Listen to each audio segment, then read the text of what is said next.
hello, and welcome to KennyRoy.com. I'm Kenny Roy. This is the Ask Video Mail for the week of September 18th, 2011. Welcome to the site, to the new members. Welcome back to the old members.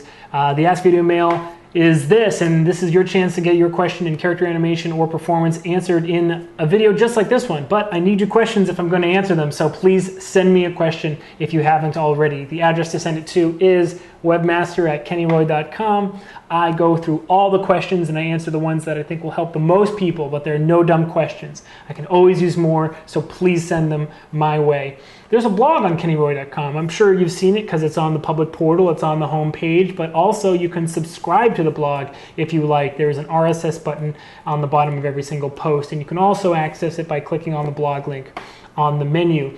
Don't forget, you can also get more time on the site for free just by referring a member. It's very easy. All they have to do is put in your exact username when they sign up on the site. There's a slot that says put in your username of your referrer, and if they put your name in, you boom, instantly get 30 days free if they sign up for 1 month or 6 months, and 60 days free if they sign up for a year, which is just awesome. A lot of cool things coming up. I'm getting excited for CTN Expo, which is in LA, and I hope to see a lot of you there. The site is going well, and I'm having a great time at my studio. A lot of new projects rolling in, and a lot of great opportunities. I'm going to be hiring some animators soon, so look on the blog and look on the homepage here at kennyroy.com for some job opportunities, as well as in the forum. You can go ahead and tell people about the job opportunities that on other forums if you like. You can post it around. Obviously, other people can't see within our forum unless they're a member, but I don't mind you spreading those around. So go ahead and do that if you like. Cool, so let's get to the question this week. I like it because it kind of combines a couple of the lecture topics, and it's pretty cool. So let's just get right to it.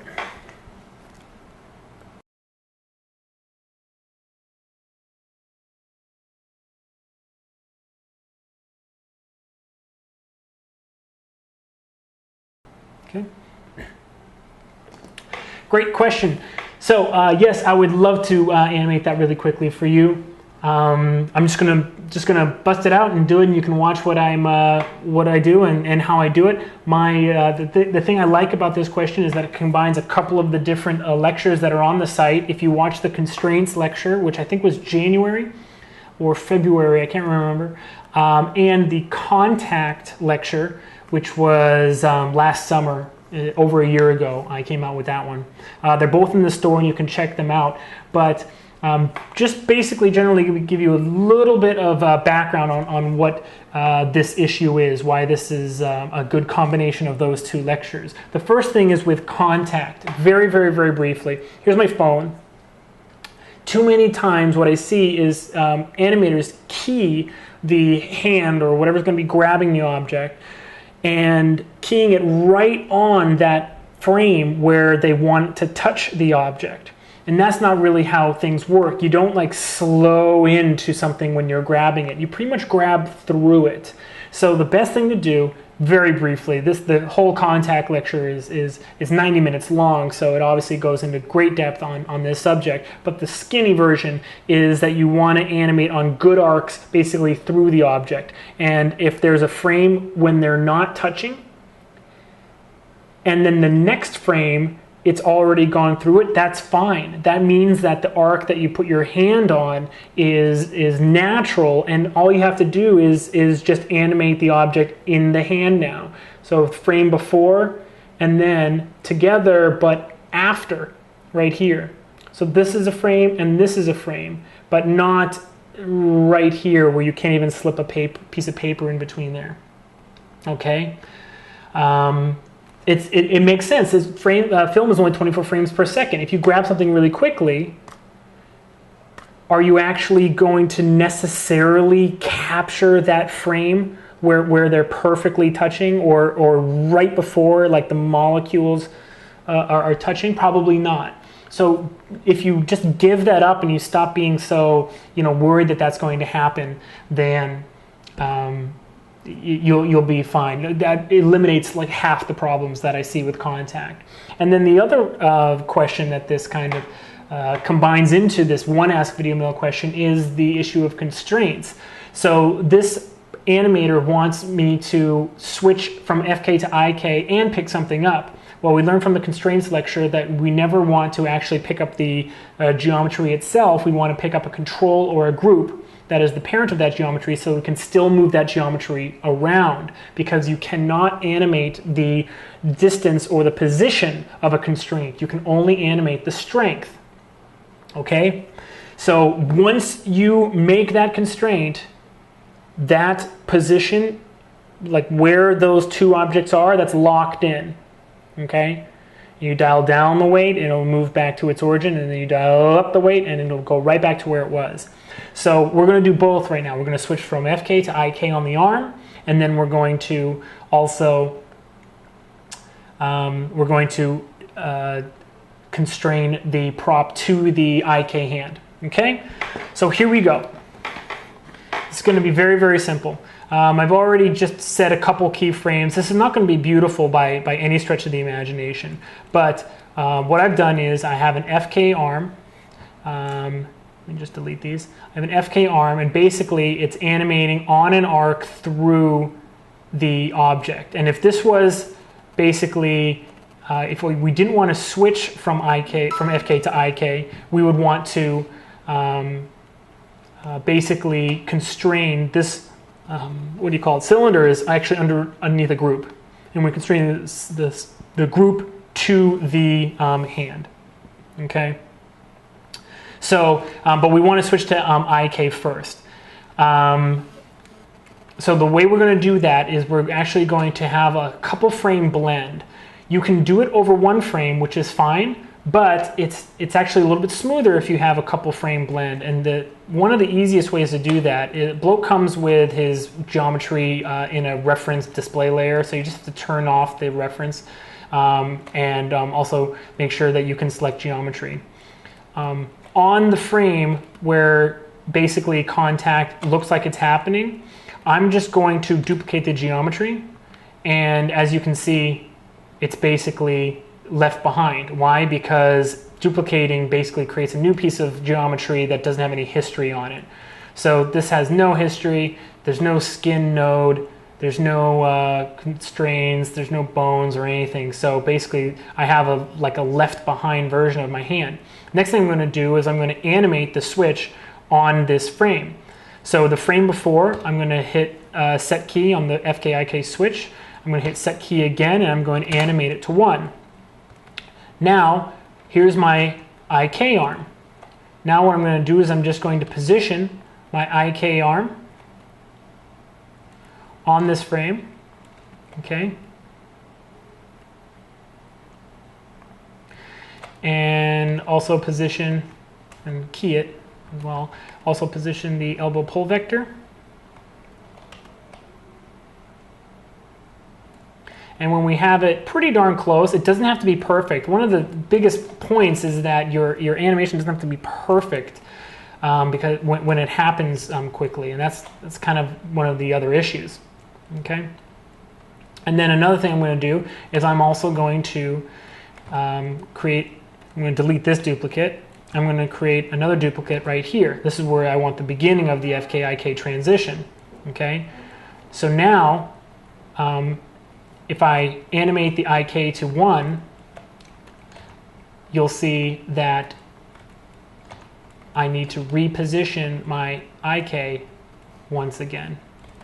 So let's just get it, again, just pretty darn close. All right. And we have a key set on this, so we know that it's pretty close in terms of the animation curves as well. Okay.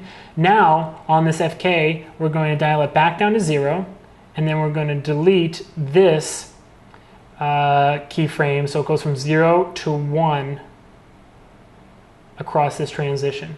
Okay, let me delete this so you can see what just happened. So now it's FK, and now it's blending to the IK, and now it's IK on frame 17. Now let's continue the arc through through the object right here. Okay. See that? You can't even tell that there was a switch. Okay. I'm going to do a little bit of just keying straight ahead. Don't do as I do as I say. And he's going to be drinking this basically.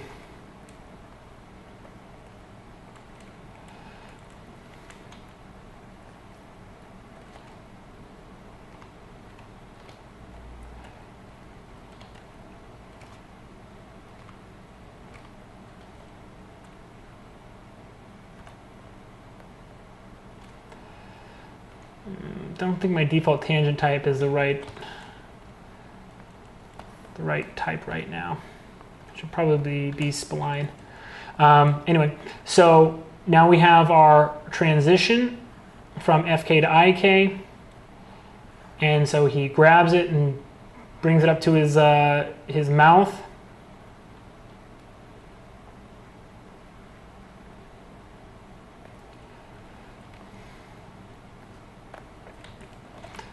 All right, and now let's have him bring it back down.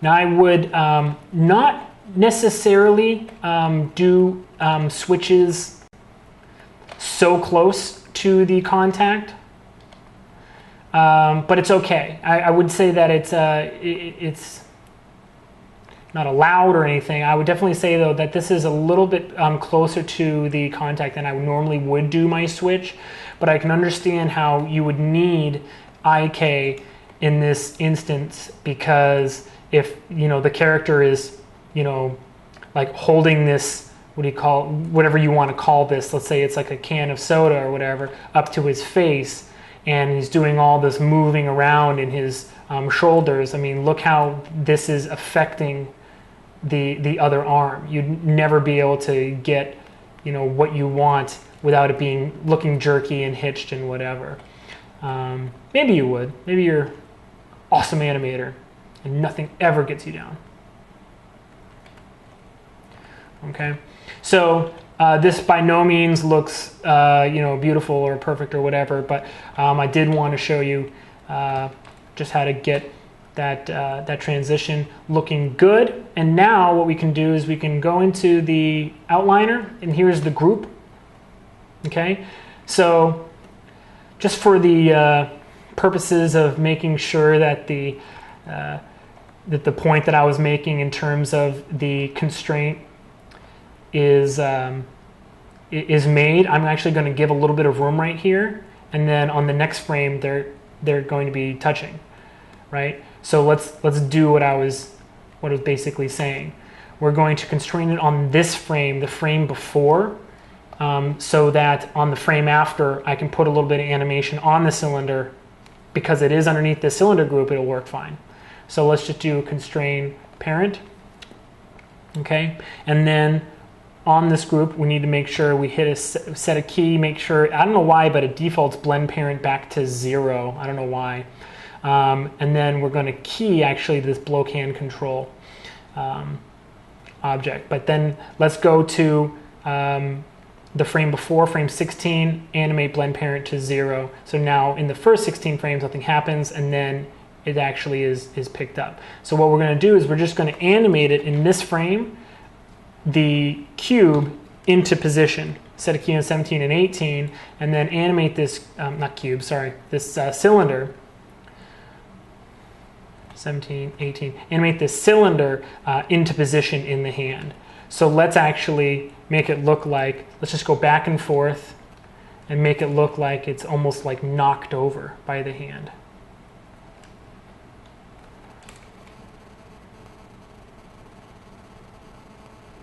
That looks fine. I'm not animating the fingers right now because that's kind of besides the point. All you really need to know for fingers is that you don't key them right on when the hand grabs it as well. You want that hand pose, those fingers to be wrapping around and finishing that movement as you're moving.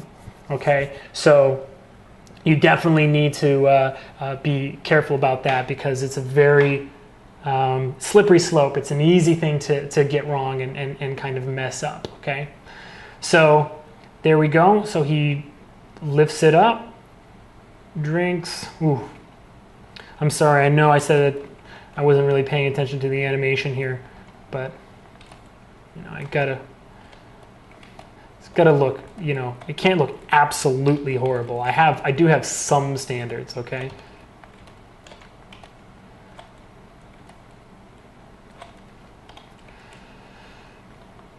Okay, so here we go. Starts in FK, switches to IK, picks up with a constraint, and takes a drink. Okay? The best animation I've ever done in my entire life.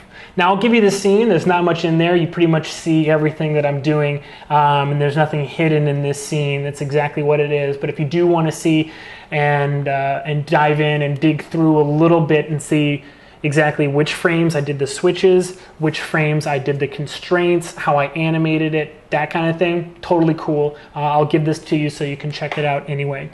But very simple. On contact, you always want to make sure that you're not biasing your arcs, biasing your keys to that moment of contact. And on switching from FK to IK, you want to make sure that you are blending. If you're going to do a one frame switch, then you really need to be super careful that the motion looks like it's continuing and there's not a hitch.